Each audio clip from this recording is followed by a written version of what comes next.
Le ministre des Affaires étrangères angolais, Manuel Augusto, qui coprésidait fin mars le sommet entre la SADC et l'Union européenne, a mis en garde Kinshasa. Pas question de justifier un report des scrutins par manque de financement. Lors de ce sommet SADC-UE, les représentants européens ont expliqué qu'ils n'avaient pas encore tranché s'ils participeraient au financement du processus électoral en République démocratique du Congo.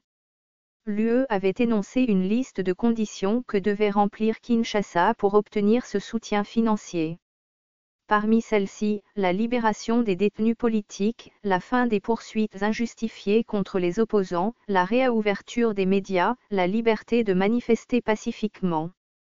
Une série de mesures auxquelles Kinshasa n'a pas vraiment répondu jusqu'ici.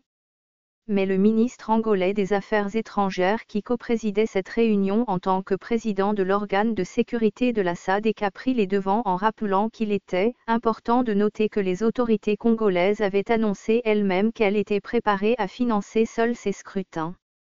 Et d'ajouter, toute aide est bienvenue, mais ces élections, selon les propos des autorités congolaises, ne dépendent pas d'un financement extérieur. C'est important. Donc ce ne sera pas une contrainte et nous espérons que ce ne sera pas un prétexte pour faire dérailler le processus.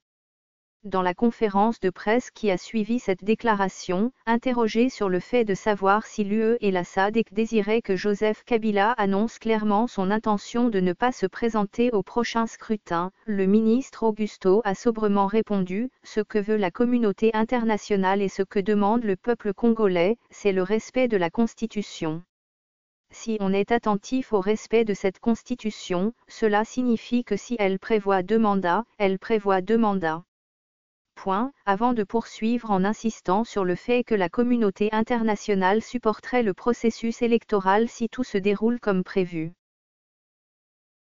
Ce fichier audio a été créé par Panopre Basic, vous pouvez le télécharger sur www.panopreter.com.